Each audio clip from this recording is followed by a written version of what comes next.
Great. All right, So we are Testing, set testing, and we testing. are streaming. we are streaming. We are live. All right. I'm happy to call the work session to order. Grandma, you Uh, did wonderful. Sure. I mean, it's fun, so you can do that. Yeah. All right, commissioners, thank you. Hope you had a good morning. This is one of those rare workshops where we have visual aids that actually travel up and down the table. Some of them are for taking things apart and some of them are for cuddling.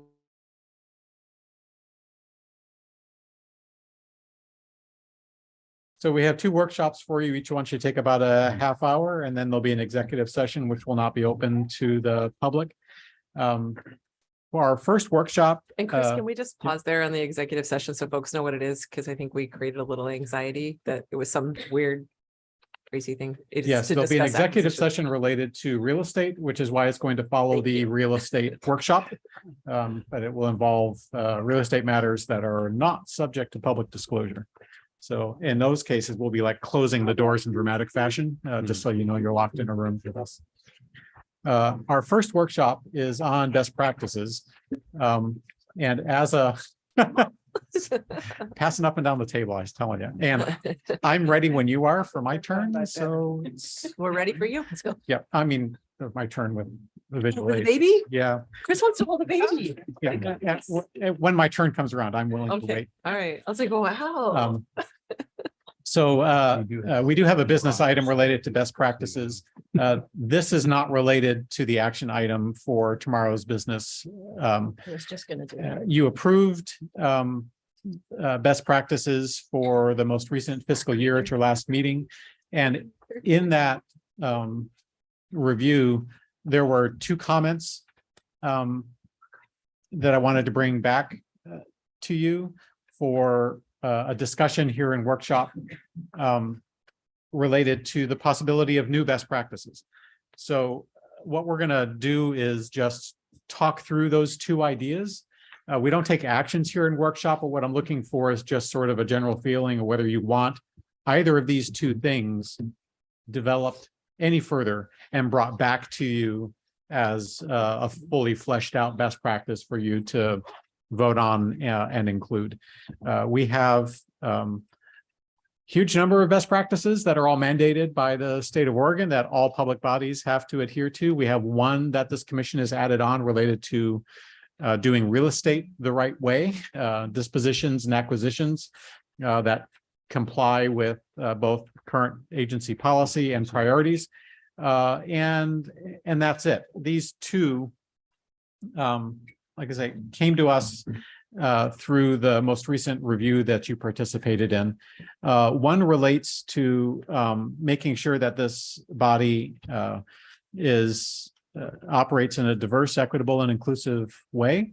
And another relates to the accessibility of these meetings to the public.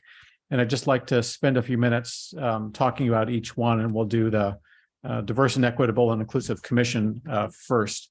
So, the agency is working on its affirmative action plan and DEI statements, and is fortunate enough to have Julie Graves as our first DEI coordinator in modern times. And that will address agency operations and eventually grow to address the services that we provide as an agency.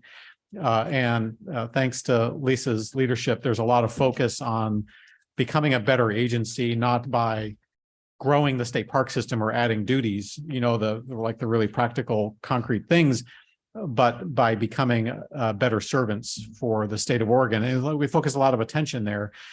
And while we've done workshops here at the commission level, we really haven't looked back up at the commission to say, how should the commission itself operate in a way that represents this value?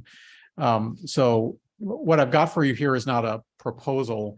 It's just the elements that seem common to best practices for boards include a series of elements that recruitment and onboarding represent, use approaches that represent diversity, equity, and inclusion of the community that it's supposed to serve. That the way the meetings are actually conducted, including how dissent is handled and encouraged and conversation is encouraged, is another best practice. And one of the ones that, recruitment and onboarding to some extent are obvious, but how are the meetings actually conducted? And are people welcome as board members to participate regardless of their background? One of your essential functions is appointment of the director, and understanding how you undertake that responsibility with DEI in mind, also important. And then finally, commissioner succession, which is something that we've been dealing with, especially for the last several months, as two of our members are on paper at the end of their second 4-year term.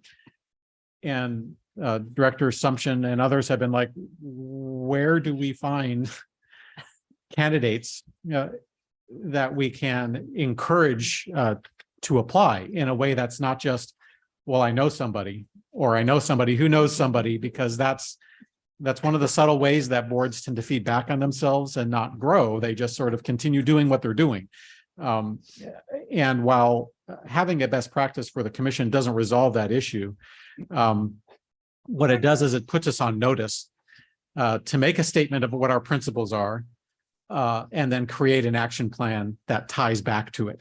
But it starts with adopting, in a way, sort of a singular statement that reflects those elements. A statement that reflects commitment to diverse recruiting, understanding how onboarding needs to be done through a DEI lens, reflects your intent to conduct your meetings in a way that encourages conversation among members who might have disparate backgrounds, commitment to undertake your key executive appointment with DEI principles in mind, and then commitment to succession in a way that reflects a changing community.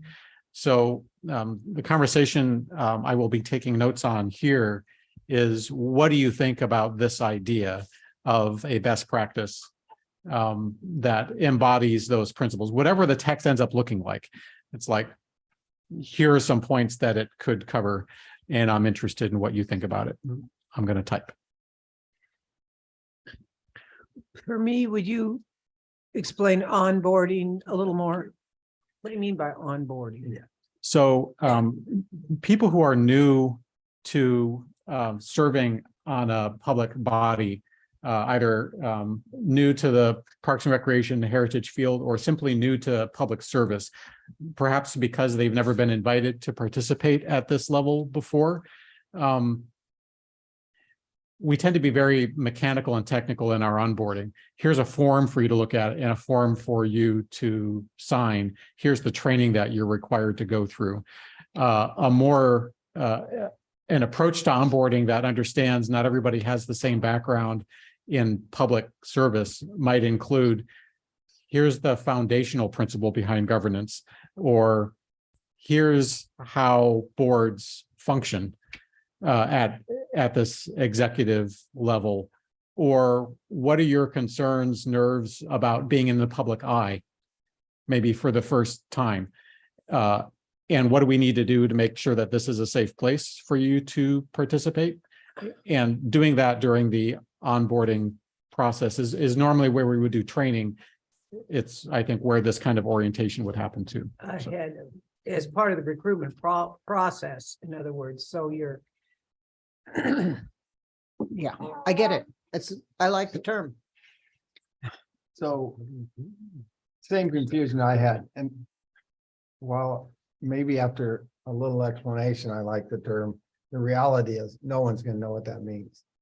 And I wonder if there's no better term. Yeah, that's a good point. And for our purposes today, since I don't have language for you about the principle, if one of you doesn't understand onboarding, or maybe you weren't onboarded, that could happen, right? That we need to explain what we mean by that, as long as you understand it. And then it's like, yes, whatever that principle ends up being, whatever that best practice being, it needs to include language that reflects this topic, whatever that language ends up being. We can wordsmith that later, but it's like conceptually, should your best practice include the process of training somebody and orienting them to serve on a public body? And do you want that stated as one of your best practices? Is that will be like culturally relevant training, or whatever the right words are. That's, 'cause I don't write well in the moment. I wasn't going to take you down that rabbit hole. That is my brain. I think it's a great idea to have something like this. And again, without wordsmithing it, I mean, even just working on the Elliott State Forest recently, folks have come to me and said, how did parks onboard everybody? And, in terms of understanding all the things you said, not just the technical, but not just like, here's how the budget works. Right. And all that, but also that broader, what does it mean to serve on a commission? What are the more nuanced aspects Right. of it? So yeah, I would Well, just the say. majority of you have bring it had further. some experience in a meeting where you have Robert's rules or processes, right? Where that may not be The case. the That's case right. going forward. And Exactly. it's like, we need to make sure that folks are not uncomfortable or have to sit there awkwardly and not know what they're doing or how they're doing it. And the best part is that Michelle and Chrissy are sitting in the room, but they are onboarding committees and advisory committees and constant. So we're actually much better at it, I believe, at the local government grant, RTP, some of those other other areas that we have our advisory committees within the agencies, because it's less scary or it's less big. I don't know, but Michelle does it all the time. And actually recruits and has a process. It seems bigger than training and more like It's orientation. it's explanation of the commitment. Yeah. What is 8 years or 4 years of You had something? So refresh my memory, how does someone get selected? Somebody knows somebody, we get a name and. No, further than that. I'm actually talking like the practice. I don't remember when somebody said, hey, are you interested in I do. fill out this form? But is it, who does it? Does the commission do it? Does the governor do it? I've forgotten. How's that work? I asked for names. And you appoint them? Then it goes. No, to the no, no, governor. no, no. So once you fill out nominates your and then- form, we say, yes, we're good with it. Governor's office moves it forward. It goes in front of the Rules Committee in the Senate and you are Senate confirmed. Okay, Do so. you remember that would- part? Does someone always have to come to you? No, on Well- paper, anybody can submit an interest form to the governor, and the governor has the power to select anybody who selects an interest form. Okay, The reality is, especially for Don't this know kind of that. body, so we're selecting them no matter what. I'm- what I'm gonna say might sound offensive, but it's not. It's meant With the with best endearment. part. Yep. This is the quiet, happy place where people come to serve. There is not a lot of competition. That's the part that might be offensive. It's like, oh, nobody cares who serves on the Oregon State Parks and Recreation Commission. We're just here because we applied. It's because of its relatively low profile nature, it is essentially staff and commissioners and people out there beating the bushes saying, hey, we've got a vacancy. Would you be interested in submitting your interest form? So on paper, it's like the governor and then the Senate and then serving. The reality is recruitment takes her networking, staff networking, trying to drum up interest. And that's the part that's, I think, dangerous in a way, because it can lead to a very sort of inbred system where there's not a lot of new people coming on. So is there a public announcements system that's set in place for this that, hey, there's gonna be an opening next year on Oregon Parks? And is that followed anywhere?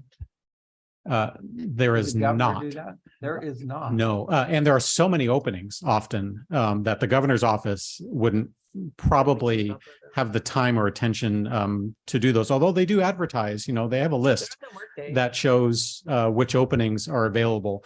But one of the things that Lisa and I have been talking about is we can take charge of that.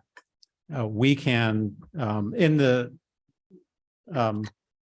especially outside of the metro area, do an advertisement, hold an orientation call to say, here's what service means, to try and target communities to respond rather than just have us go to people and ask them, so throw it more open like a cattle call. Like a recruitment. Recruitment's better than cattle call. Yeah, that's fantastic. Yep. But yes, but we haven't taken that step because we've always sort of deferred to the governor's office on it. And it's okay for us, I think, to stick our necks out a bit and say, no, we can do that. We're willing to do that. Let's It'd be do even it. better for us to stick our necks out there after the commission tells us it's a best practice and something you desire. Yep. Because being different isn't always helpful either. And I could see there being I mean, again, not to put in a best practice, the specifics of it, but ways of having an announcement that then can go out through, yes, probably the networks that people here have nodes in, but nevertheless to put it out there a little bit more broadly, through, Well, just know, even to in the. make sure it's in front of these communities of people who have interests in related things. Just in the last 2 weeks of the conversation about Jonathan and Jennifer potentially going off. Jonathan, you did amazing work in a very short time period to even just get it out to EPOC and BIPOC communities to say, here it is. And then from his lens, he was able to say, here's what it's been like to serve. Here's what the commitment looks like. Here's what the time commitment looks like. Here's some of the roles and responsibilities. And it drummed up 4 people like Pretty that we quickly. would, 3 that we would never probably. Yep. met. I didn't So- even know that it existed. Right. Yeah. Yeah. No, I think it's really important. I think it's a good opportunity, especially as it's set as a best practice, because that puts into it a learning opportunity. It's not a static one-time thing. This is what we shall do. It's trying to represent the diversity of the state, which I love about this, commission already, is that we have making sure that we have folks east of the Cascades and from the coast. There's a lot more diversity beyond that geographic diversity that can be represented within this commission, whether it's the body specifically. And I know that it's not just about, we have this many Black people or Asian or this, that, the other. It's much more than just the representation of people's characteristics and attributes, but it's also where there are opportunities to have, whether it's lived experience or just people's different, knowledge. What are the things that people bring to this commission? So I think it is important to have that representation of diverse, equitable, inclusive, but I think we can also frame a little bit more of the skills and backgrounds too. Some other thoughts, you might think also with the recruitment piece, there's also the retention piece. And so sometimes we see where it's easy to bring folks in, that maybe aren't part of the club, for lack of a better term. And there's just all sorts of different cultural impacts or things that don't work. And those people end up leaving because they're like, I don't get this place. These people don't get me. It's not worth my time and energy. So how do you help with that retention piece? And I think some of it goes into the things you listed out of what does onboarding or orientation look like?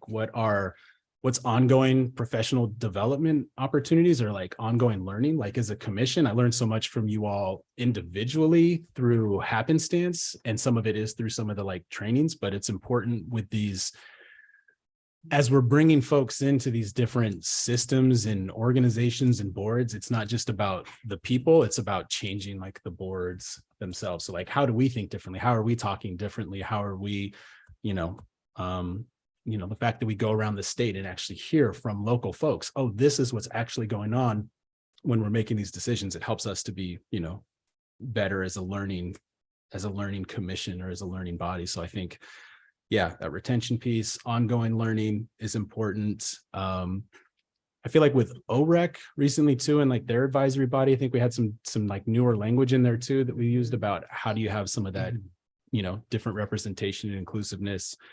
And then overall, there's probably a piece in there just to help elevate this is civic engagement in ways that a lot of folks haven't been invited to be part of the process. And so how do you encourage folks to, even if it's not, state parks commission, be involved somewhere else where you do that. And I think that's the cool thing about being able to recruit, where people might not say, oh, I don't necessarily want to do state parks. Maybe I want something that is more political or more challenging or more competitive because I really care about these issues. So it's people don't know who operates what park. They don't know which Yeah. government agency, but if they can get plugged into a pathway to a government entity that can help show them here's other ways. And I think that's by creating, again, a more inclusive place, which says you don't have to know everything.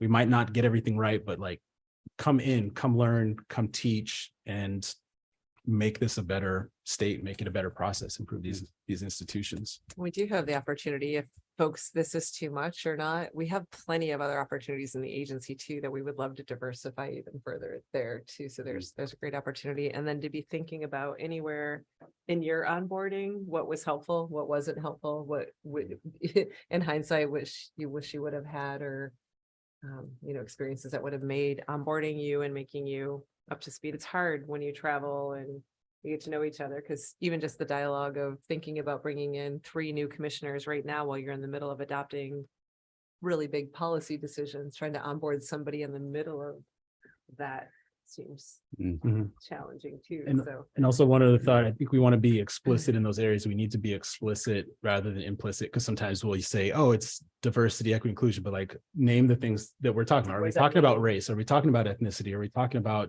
gender? Are we talking about, whether it's, disability, like try to be a little bit more Right. clear. Is it representation from low income communities or from, ranchers and farmers, agriculture, like just right. I know that we can't have a super exhaustive list that goes on forever, but in those key places, just be explicit where we can, I think will be important. through the Yeah, process. good advice. One of the I agree. Love it. things I consistently ran across in what little research I did is those invisible attributes are often missed. Especially on the LGBTQ side, it's like, how you recruit when you don't know the candidates, right? Where do you go? Who do you talk to? It's easy just to check a box and move on if you're not paying attention. So I appreciate that. Is there anybody who has concerns about us doing some more work to develop a practice that hits this point? It's like we've got to put together a little team, include our DEI coordinator and some other staff, and work on some actual language to bring it back. And I've got some good guidance here already, and then we would go through it in more detail when we do bring it back.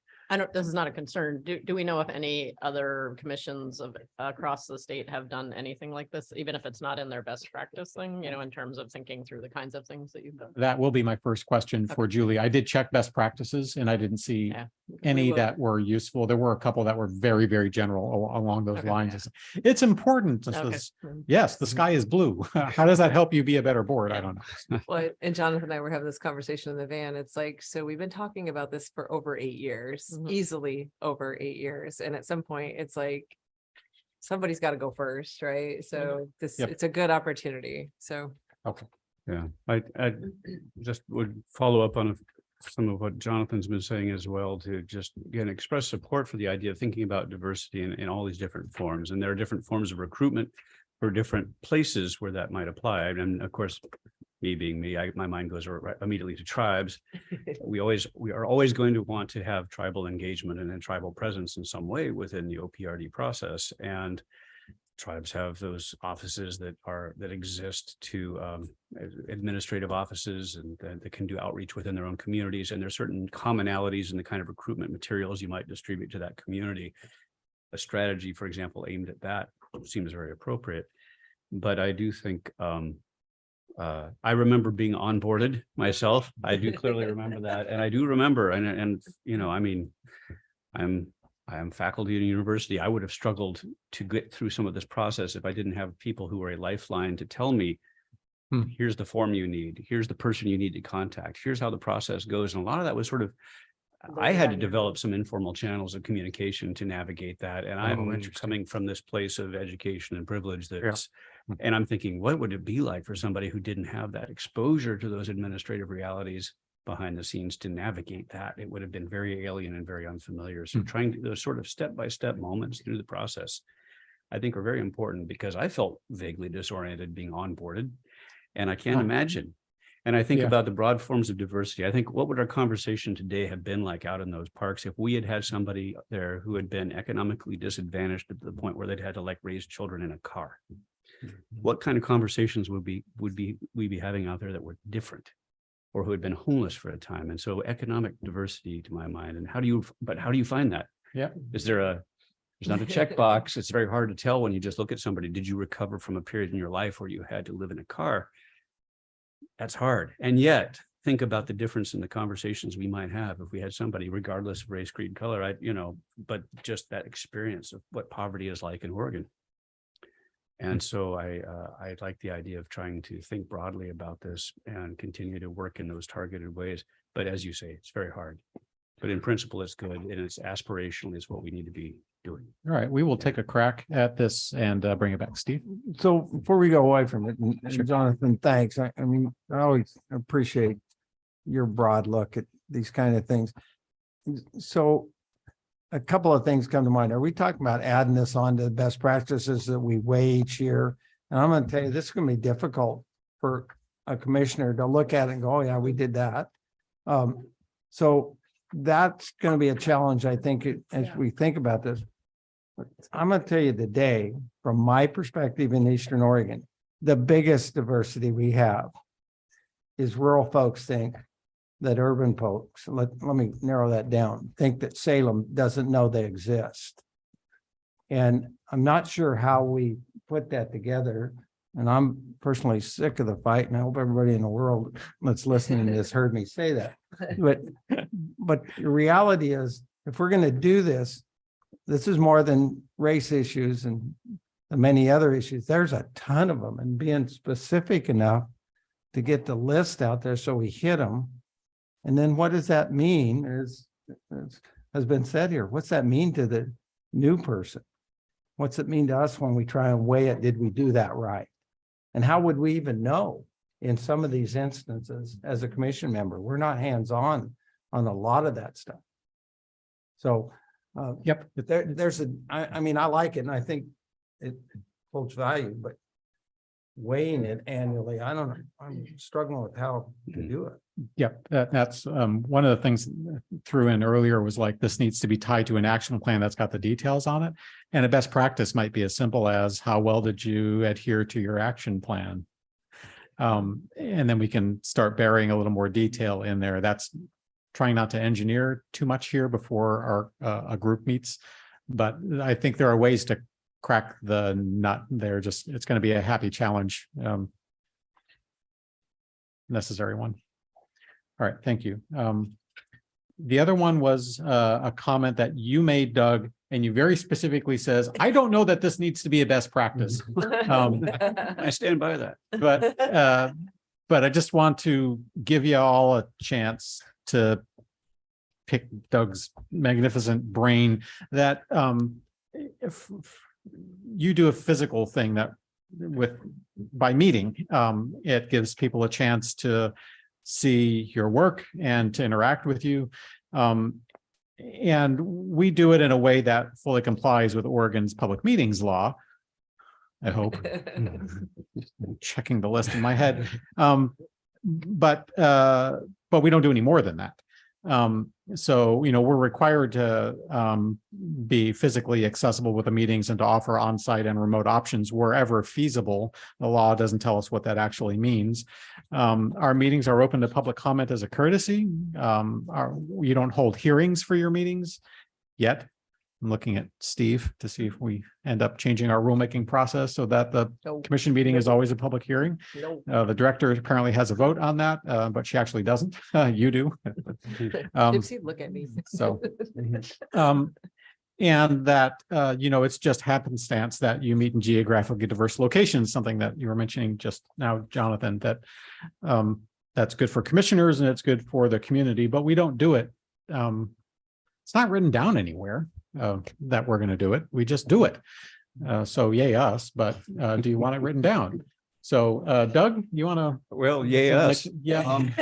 And to some extent, I'm only half serious here, but when I mentioned that in a comment regarding best practices, I was thinking, well, we do love to get good scores. And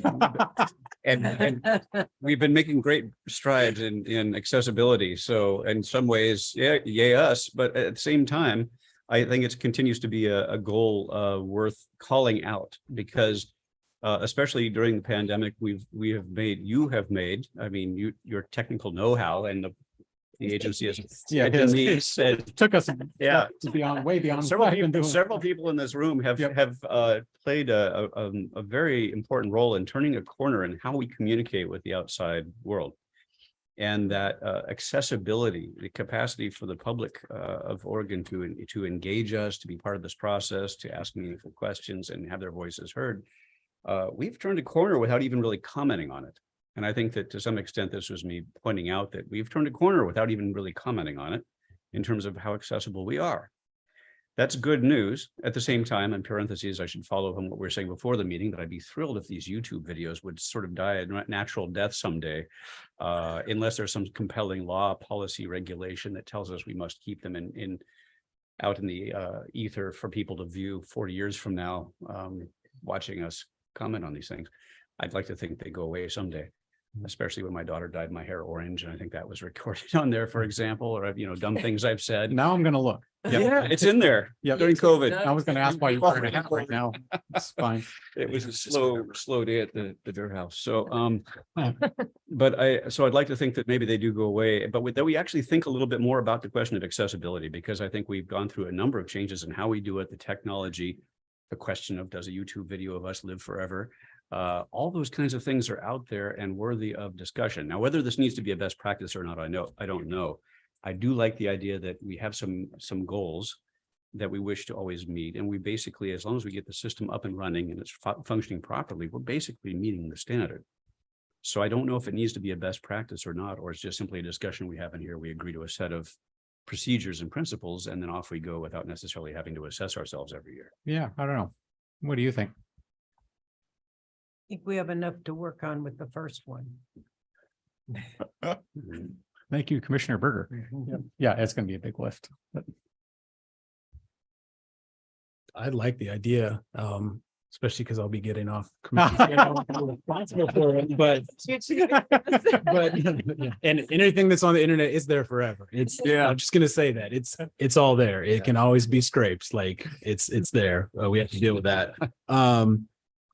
Yeah, but no, I mean, it is one of those things where maybe just documenting that it has been a best practice of like intentionally trying to go and be where people are and make it as easy as possible to connect with commissioners. In my almost 8 years, no one's ever reached out to me like outside of my time. And I'm in one of the most populous congressional districts. And maybe that's because we're not contentious or no one knows about us or me, but I found it really valuable when we get to go around and to those other parts of the state. And I imagine it matters that when we take time to show up. And I think this is different from staff engagement and the public engagement process, which is really important and valuable. And I think everything I hear seems like staff does a really good job of that. But I think there's something to the, decision makers and kind of that hierarchy that documented. I also recognize at a certain point, if you have too many best practices, they're not really best practices. They're just a laundry list to check stuff off. So there's a balance to it.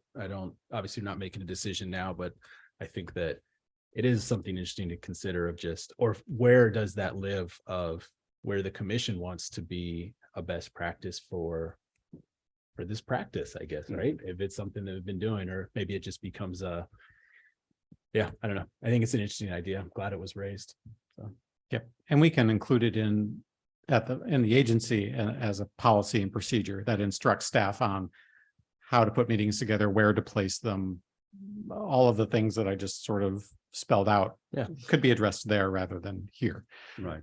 Yeah. So, and I guess I would encourage us to think about that. Like it's okay in the moment, right? But think about 3 new commissioners coming on and all of a sudden this desire to hold every meeting virtually versus the opposite of this. I mean, there's an opportunity here for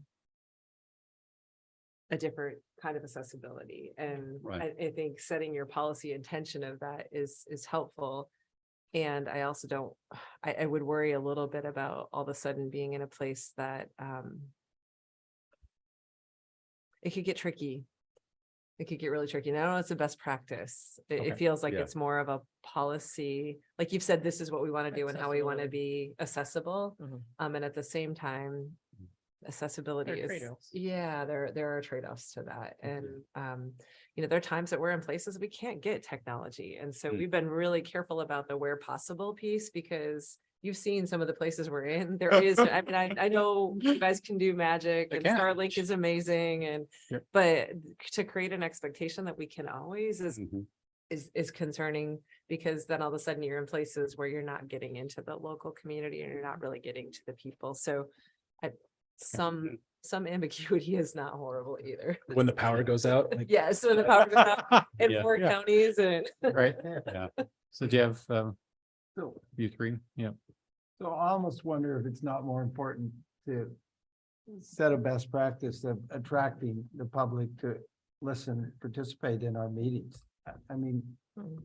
I'm looking out here and I don't see a lot of public. and well, so I mean, we're doubt solving a that problem. tomorrow- That isn't oh, a problem. well, Hmm. So, I mean, doing all this is really great, but are we doing something that no one even cares about until it's in their backyard? And we're not, but how, can we change that?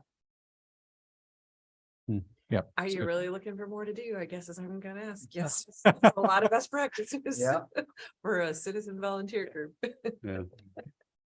But that's a good perspective on it to, in terms of the public engagement, and that's kind of what I was hinting at with this. Mm. And again, I wasn't necessarily raising this as an advocate for this being a best practice. I really wanted us to have this conversation in some ways that we're having right now, because I think that we have changed how we're doing this fundamentally without really discussing it.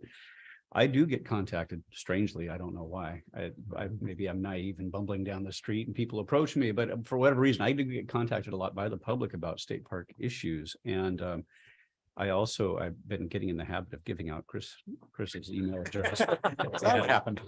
Pointing people to a lot of staff, and that's a regular thing, but they always seem to want to engage on certain kinds of issues. And in some ways, maybe there are ways that they would more readily know, hey, here's an opportunity. If you have these questions about this issue, that issue, the public could know that, hey, here's Chris's. I mean, we do that to some extent on Sure. certain categories of issues, It's all good. but there are other categories of issues where people raise questions. And I also sometimes think, wouldn't it be great if they knew to just sort of bring that forward to the right, whether it's this venue or some other venue. So those accessibility issues have many dimensions. Yeah. And I think that it's good at least to pause and to comment on it. And maybe we just come up with some policy that doesn't turn it into a best practice, but just simply asserts some of what we envision. And some of that, what we envision can be that flexibility that we're talking about. Just that we have this high standard for trying to participate in public engagement in all these different venues. And that looks a little bit different in 2023 than it did in 2018. Sure does. Yeah. For example. It's a whole different thing. Cool. Yeah. Do you have anything, Liz, that you wanted to throw in? Yeah. All right. You feel tapped out on that? If so, I am finished. And thank you Lunch- and so lunch much. is here, so you could go grab your stuff and we'll trade out. We're gonna keep going, but grab lunch and bring it back up. Okay, we can mute mics. Yeah. Fine. Nice, efficiently.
There's a lot of stuff going on. We're gonna be at the flying. All right, Hurry up and get done so we can go to dinner. No, that's right. That's right. someplace. All right, well, near you. good afternoon, everybody. Before we jump into this workshop, I wanted to thank you all again for the Big- conversation at the February workshop, going through the criteria. I'm hoping what we'll go through today kind of reinforces the things that we discussed in February. Really, this is just to make sure that we're on track so that we can bring you kind of the final criteria in June for adoption. So this is just a chance to get some additional feedback and make sure things are on track. You should have a copy of the information that'll be on these slides in front of you up there as well. So go ahead and jump into this.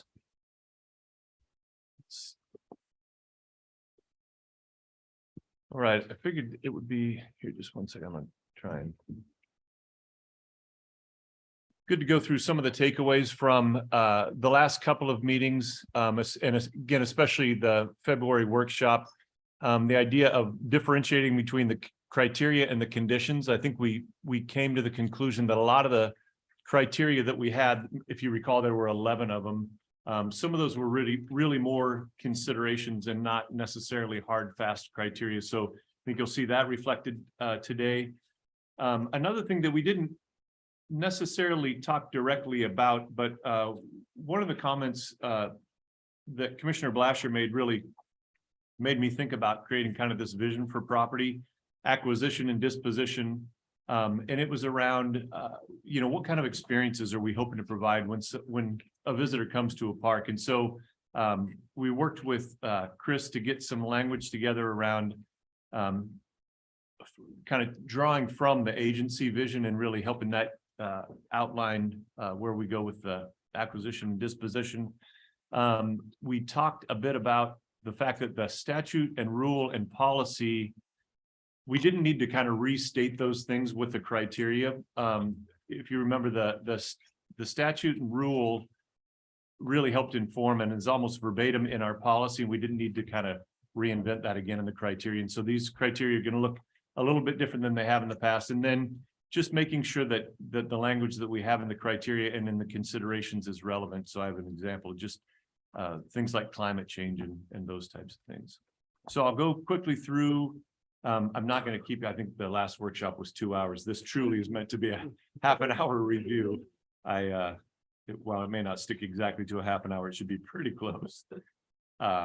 So review the draft acquisition vision and criteria, and then just talk about next steps and any questions you might have. So this is the agency vision, and really it's the way that we kind of move towards the mission of the agency. There's 3 broad goals in that vision. There's taking the long view, protecting Oregon special places, and providing the greatest experience. And again, I think that using this really makes sure that using this as kind of the target, makes sure that the criteria that we build, that we're heading in the right direction and heading towards the vision of the agency and carrying out the mission.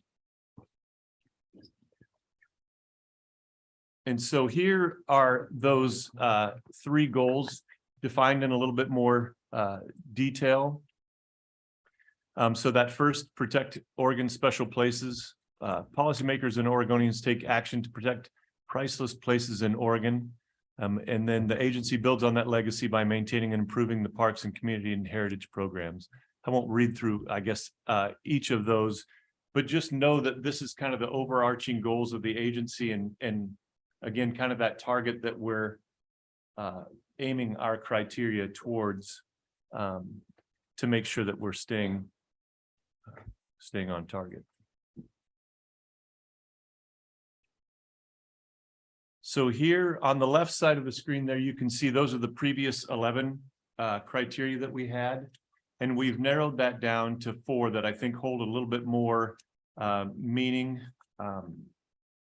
The 7 that we have removed have been incorporated into those 4. So mission impact, strategic objective, and urgent opportunity and engagement. You can see in the smaller font there below are the 7 that we've incorporated into those four. I think to give a little bit more meaning and a little bit more kind of concise representation. And I'll go through each of these four so you can kind of see.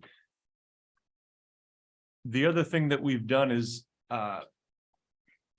in the last iteration, in the when we had 11 criteria, we didn't have the considerations listed with each of those, and so we've tried to do that here just to give a little bit more meaning and context for each of the criteria. So that first one, this one didn't change.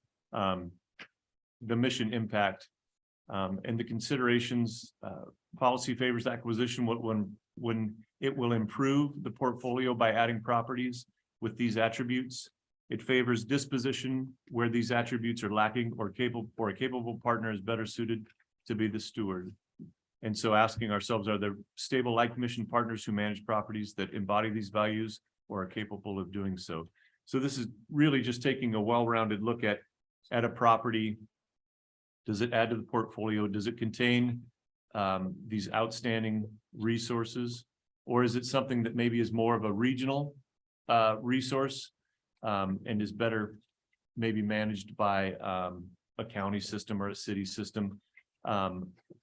One of the things that we'll talk about a little bit closer to the end too is as these requests for a property proposal for an acquisition comes in, if it doesn't rise to the level that we feel like it should be in the state park system, when we develop procedure, we'd like to add in there that we're going to do a better job of reaching out to our partners, whether that be another state agency or a land trust or a county system, to try and get that property, if it does rise to any of those levels, to get it into that kind of public ownership. I think that was one of our big takeaways from the last meeting as well. Any questions on this one before we go to the next? Yeah. Thanks for this. Just one quick question. Sure. I don't know if I brought this up last time, but have we ever been asked to do like an acquisition to land bank potentially on behalf of another department or agency? Because maybe we had more liquid cash at the time and they said, hey, hold on to this for us and then we'll do that transfer. So do we have that?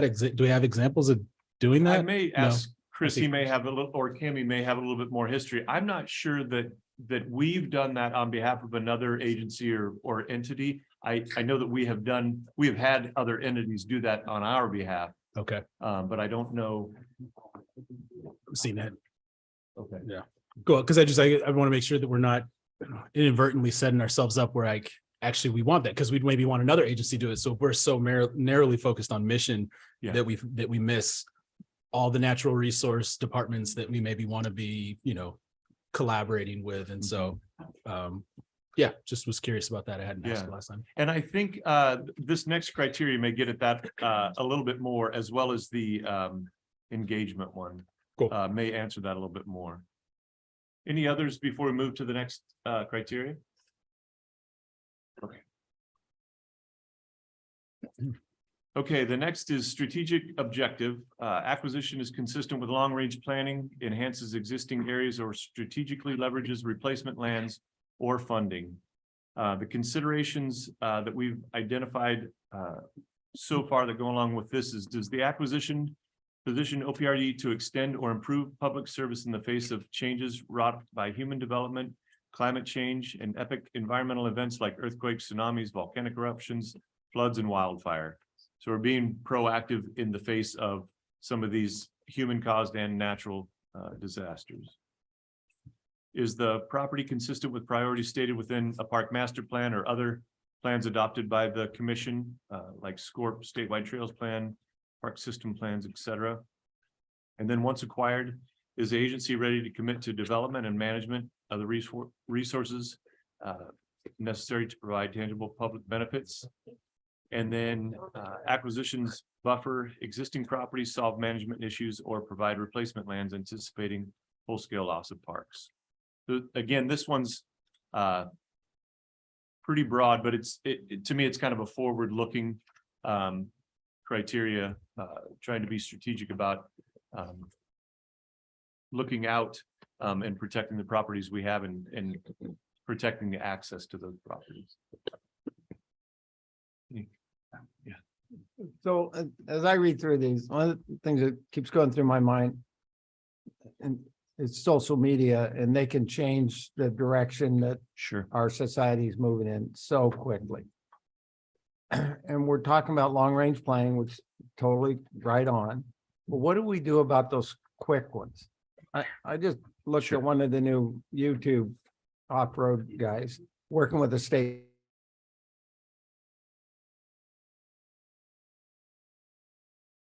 He's got 120.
In the exec session around the watch list is going to help answer some of that as well, but I'm going to make a note to see if we can define it a little bit better in this one.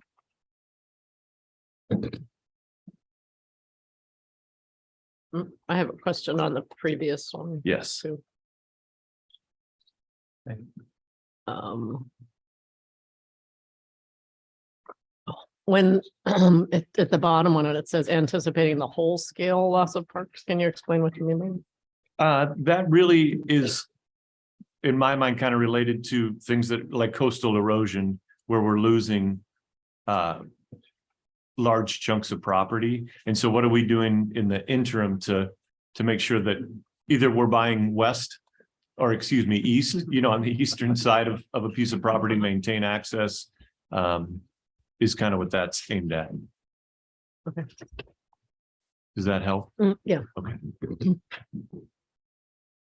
Any other questions on this one? Again, it's a pretty broad one, but I think it hits it again, this kind of idea of being forward looking. Right? What you put first gets noted first. Hmm. And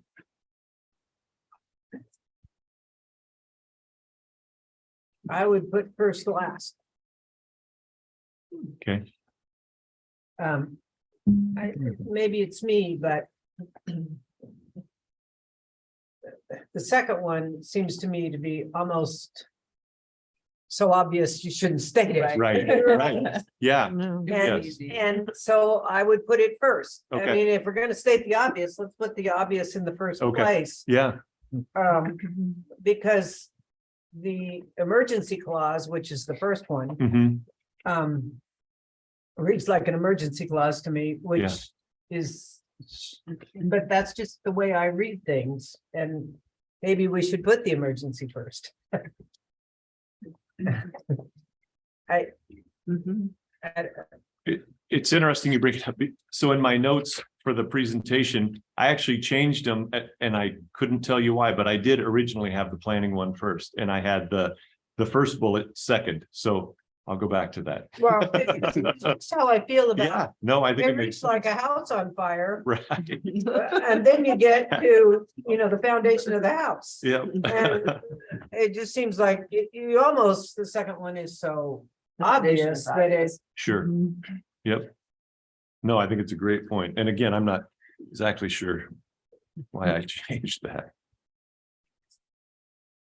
Any other thoughts on this one?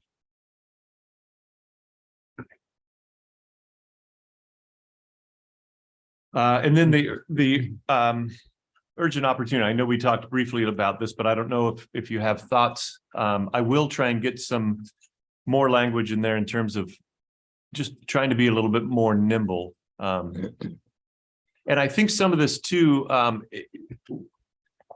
the June meeting, again, I'd like to bring this back for kind of final approval. Along with that, we'll bring the procedures to really see how this all will be implemented. And I think that's going to help a lot, just in terms of process. And some of that language in terms of being nimble, I think will be in there as well and be articulated a little bit more in there as well. My only comment on this, and not to get into wordsmithing, but you know, where urgent opportunities address an opportunity that may be lost, if the acquisition is delayed. It's kind of coming almost from like a fear-based place where it's like, oh, we got to get this and we don't. So Yeah. there might be some other ways to add in kind of a positive spin of like, hey, here's a unique opportunity that we want to get now. And also, in my experience with acquisition, sometimes it's not lost forever. It's just you've got a unique time where you've got the right leadership, the right ownership in place.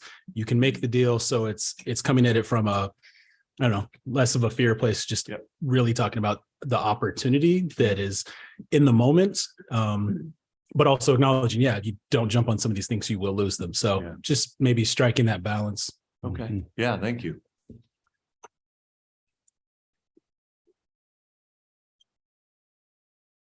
Any other thoughts on this one?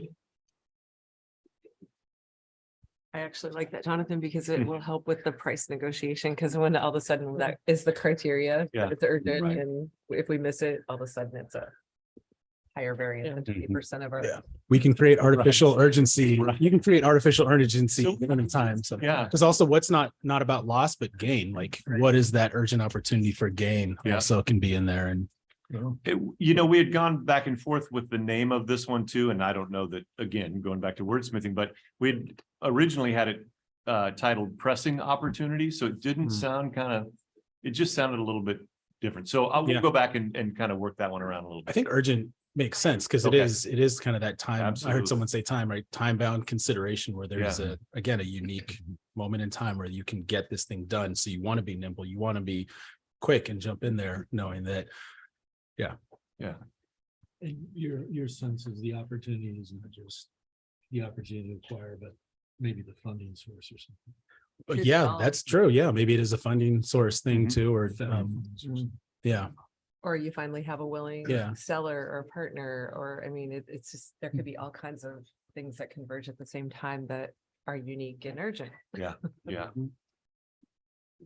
Some of these, it's been decades and all of a sudden it's like, oh my gosh, if we don't go now, it'll be another 30 years. Yeah. Well, and then Commissioner Grassley, we have some that come along and we just snap them up because the timing's right and we had no idea that was going to be available. So no, it's a good point. Any other thoughts on that one before we move to the next?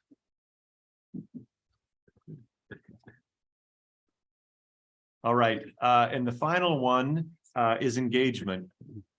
And this just talks about responding to public demand while considering community impacts. So some of the considerations for this one is acquisition and subsequent development and operation as a state park feasible in terms of community support, staffing, and anticipated visitation. What are the known anticipated community impacts, both positive and negative?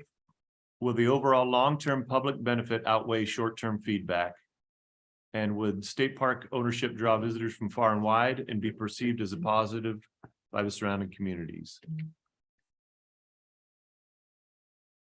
Thoughts on this one? That third bullet, I think, is one of the ones that is probably the most challenging. Very subjective. We know better.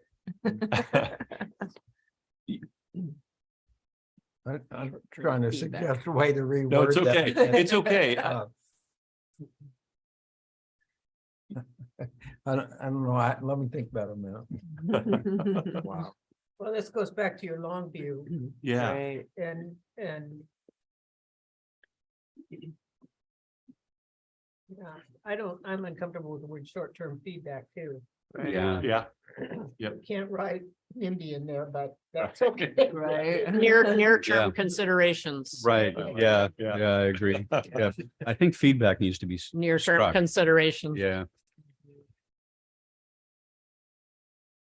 Okay. But it's an important concept. I mean, Yeah. it's a little wordsmithing, but I think the concept itself is very important, and you don't often see that written into considerations, the criteria in this way, but I think it's a very important one. But I do like the idea of striking the word feedback at Okay. least, and No, thinking I'll- about short-term consideration, short-term turbulence, Yeah. headwinds, whatever we want to call it. Cut it in Yeah. half so they're happy. Because I do think it's an important one in that it may be, I think about some of the parcels that are currently in the portfolio that we're sitting on because we don't necessarily have some of that local approval Support. to develop. I think that those are still properties worthwhile of keeping because eventually I think we'll get there. And so that's kind of what that is Yeah. getting at. Yeah. Is that long-term public benefit, but I'll reword that. I'm not comfortable with the last. Okay, Far and wide. yeah, okay. Um.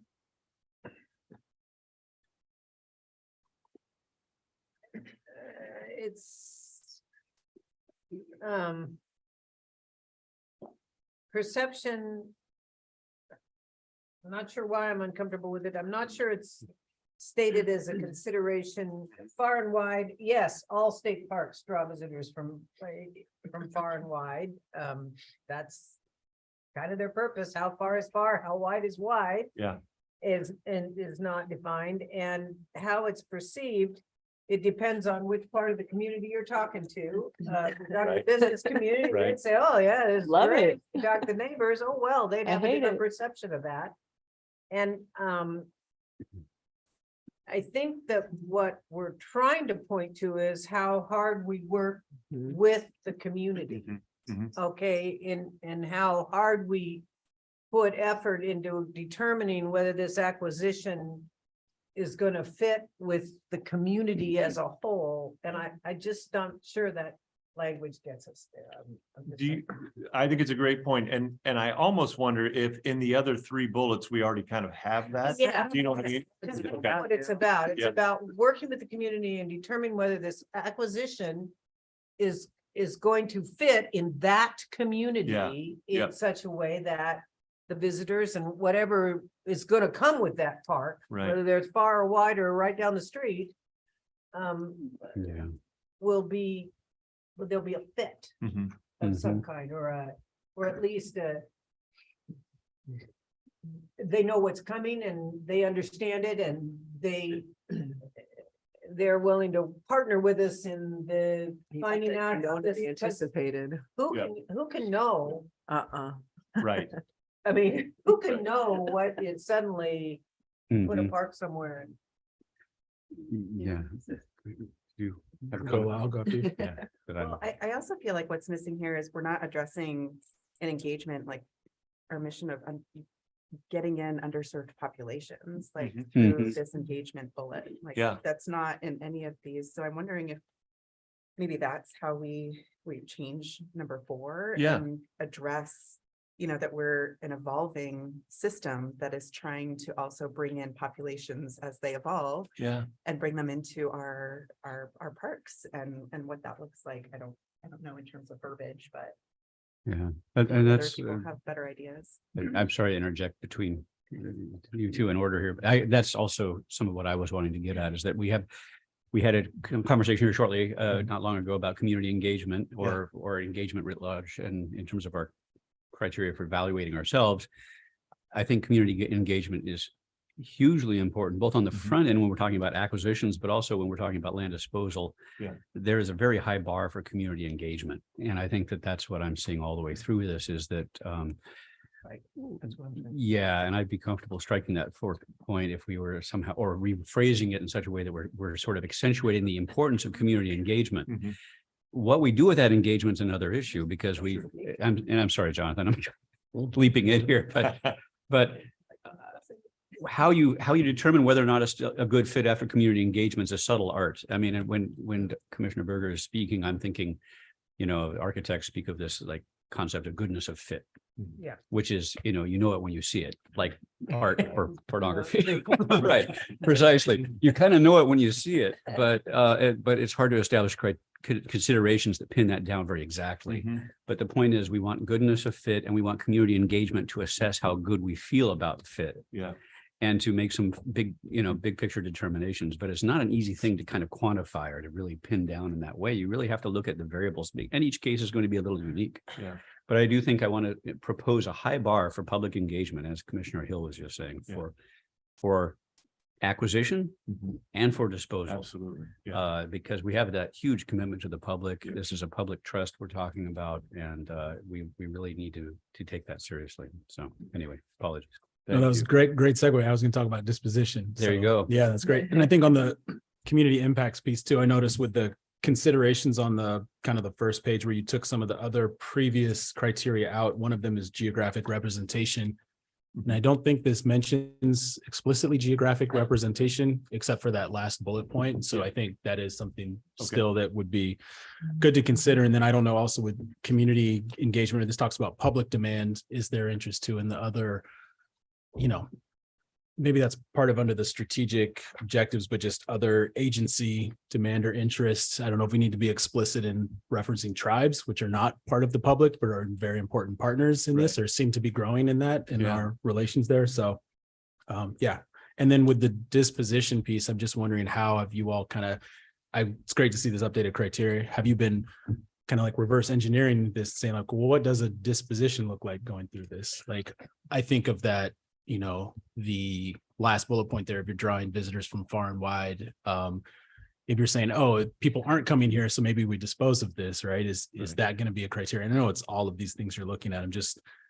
I know that we're not going to go completely, wind this all back the same way that we bring stuff in, because the path back is never the same as you went into it. I'm just not very articulate here, but just wondering how do these criteria for acquisition still support us in decision making for disposition? Going the other way. Yep. Yeah. Yep. But then also making sure, like, are we ready to take on, if there's going to be a lot of community engagement on acquisition, are we prepared to actually do all of that same level or, a similar type of engagement on the disposition? Yeah. And just balancing that, because sometimes it's a lot of labor, especially once people have something and are used to it. It is very, very hard, as you all know, to take it away. It feels like there's a sense of loss. And so, I don't know. Okay. Just how does disposition work in this process too? Maybe that's for a future conversation. Well, it is partly for a future conversation, but as we're building this, we're thinking of it in terms of acquisition and disposition. Cammie and I were just talking about that. So as we, kind of get, hopefully in June, I'll bring this back with the edits. We'll get kind of final approval on this along with the procedures. At that same time, we'll be working in the background between now and then to start working on the disposition procedures. And remember, that's the policy that I think that was last renewed in 1991. So it's got a lot of room for improvement. We'll be building that based on kind of all of this feedback, using the acquisition conversation to help build that. So that answers one question. The geographic representation, the reason that it's not explicitly in here is because it's explicitly in statute, rule, and then the policy. And so it'll be in the procedures, but it's not going to be explicit in kind of the criteria. That was one other thing that I didn't write down that. I think that was tribes. I don't know if Oh, that yes. needs to be explicit for any reason. Yeah, and so That's maybe again, those will be statute. kind of it will be in statute soon, thankfully. And that'll be in the procedures, in terms of how we kind of engage with each of those. And I think, just going back to how we engage communities in acquisition versus disposition, I think this is not a good answer, but it depends, right? It depends on the level of kind of local support, say for a piece of property, whether we're acquiring it or disposing of it. And we'll have to me, that is going to get ferreted out a little bit more in the procedures to make sure that we're going through all the right steps, talking to all the right people. We tried to keep these a little bit more broad, and then we'll scope it down within the procedures. But I do like the idea of getting a little bit more language in here around community engagement, what that looks like. I'm gonna scroll back up. Sorry if this is too fast, but I do want to point out one of the key pieces that as Chris put this language together, and thank you again, Chris, I think this is incredible, is this part right here that starts to get at that, and I think we need to do a better job of kind of getting that into the criteria, which is the key to success is making sure that all people feel equally welcome to tap into the experiences. And I think we need to translate that a little bit more into the criteria and the considerations. So go back to the last one a minute again, would you please? Yeah. You know, what? The more I look at this, the more I read it and thinking about how are people at home going to think about this? Yeah. This almost looks like us against them, Mm. whoever us is and whoever them is. Maybe this ought to say responds to public demand, including community impacts instead of while considering. So it's Yeah. inclusive. Yep. And that helps you rewrite the ones under there to think about it from that perspective. Yeah, Or I like maybe that a lot. engage with I like that a lot. community to Yeah. understand community impacts. And get out the respond piece, because Yeah. response is waiting for it to come back Yes. over. I have no idea how things are gonna be impacted over here by the stuff we talked about today. I got an idea at home, Right. but so trying to figure out that and share it with ourselves as we make decisions Yeah. is, to me, is the challenge we've got. Mhm. Yeah, that's a good point. And it's consistent with what we're saying about the public engagement objectives here. Trying to build that in and be as proactive as we can be. And I think it's consistent with the other, with the language in the other criteria as well. It just softened it a little bit for sure. If I may, on Absolutely. the strategic objective one, Yeah, at the very bottom, we talk about solving management issues. yes. Do you think that's broad enough to include legal issues? No. I can certainly add management and legal issues. I I think just it's, didn't, yep, it seems like there are times where it's, we have an legal access issue. Right. Or, we want to own something so someone else doesn't, so it can be used by the public or something. yeah. No, I think that's a great. Thank you. This is a really small one, but does resolve better than solve? Solve sounds Mm. pretty like, Mhm. I don't know.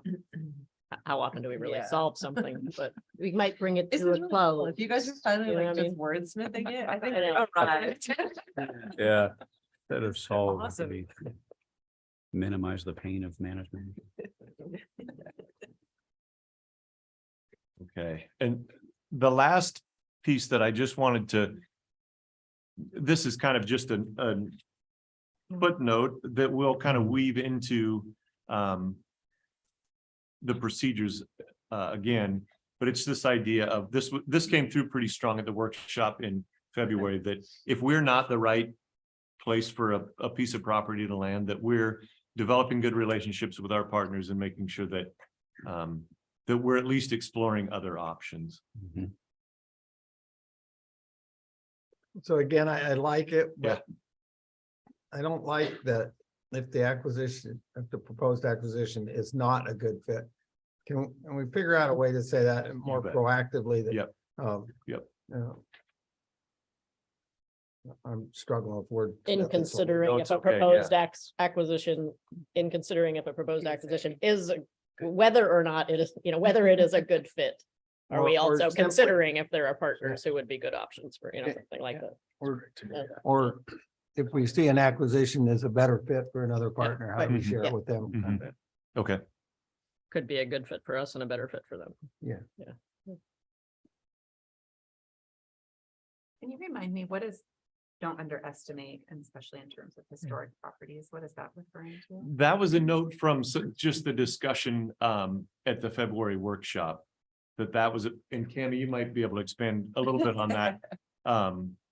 We had a fair bit of discussion on historic properties. And again, I think it really gets to, is it a historic property that rises to the level of statewide significance, or is it maybe something that's more important to a local community and doesn't necessarily rise to that statewide level. And in that case, can we find an entity that might be able to take it on at a more appropriate level, I guess. So instead of don't underestimate it, do you mean don't presume there is Yes. not Mhm. interest elsewhere? Yeah, yes, and I'll reword this. That's, This was kind of just a These were footnote. like your Mhm. collective thoughts. Yes. that Yeah, you yeah. guys I tried was to just the capture and underestimate. propose. No, that's- This was more just a note. This wasn't language that we were like, this wasn't anything we're gonna, this part is not gonna be published. So forgive me for being so cynical today, No, it's but okay. but I sit Today's- here and think, I'm not gonna go home and have these conversations with people. Because I guarantee you, somebody's gonna say, the parcel may not reach the level of statewide significance. Oh, it's not in Salem, so it must not be significant. I can just see somebody going there. I don't think we have any state parks in Salem. And- Well, Holman. So Capital. And it's really not. how do you determine that? Yeah. If that's gonna be part of this? Right, How do you determine what statewide significance is? yeah. I Well, think and we're just that's, trying to come up with a word, because I think you guys were throwing out iconic and Right. it's like, so how do you define iconic? How do you? define Well, statewide yeah. and significance? again, you know, that as we were putting this together, so just because a property, not all of our properties rise to this level, right?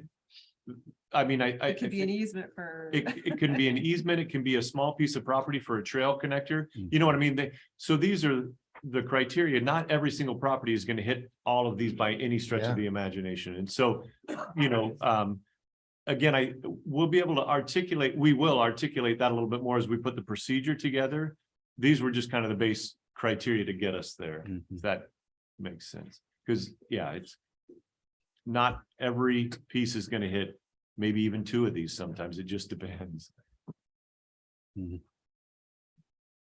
Yeah, and many acquisitions, again, hold together the whole. I think, Yes. you know, you can envision the sort of radiating series of pieces, spokes in the wheel that keep the integrity together of something that is truly The outstanding. entire system. And that thing we define as outstanding could be a discrete park in a particular location. It could be the Oregon Coast Trail, in which case it's outstanding as a unit, Mhm. but each constituent part isn't necessarily Isn't going to be always. independently outstanding. Absolutely. But it's the sum of all the parts together. And I think that's clear through here, but we always want to keep that in mind, because as we were reminded with our last meeting where we had some acquisitions that were independently very inconsequential, but Yeah. they help support this larger vision for that place. And I think that we have to have that flexibility always built into That's, that. great. Yeah, I'm actually, that's a great point.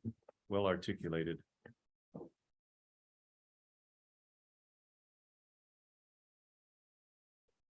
When Sam Boardman created some of these parks originally, in his notes, he talks about certain crown jewels of the Oregon State Park system.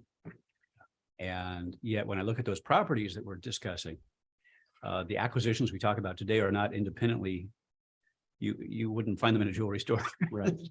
They are little inconsequential access points and improvement in parking, you know, and I think, well, you know, the goal there was to provide the whole thing, the whole experience. And very often it does all these things. It's providing natural, scenic, cultural, and recreational and historic significance in one place. But that little easement we acquire Right. independently.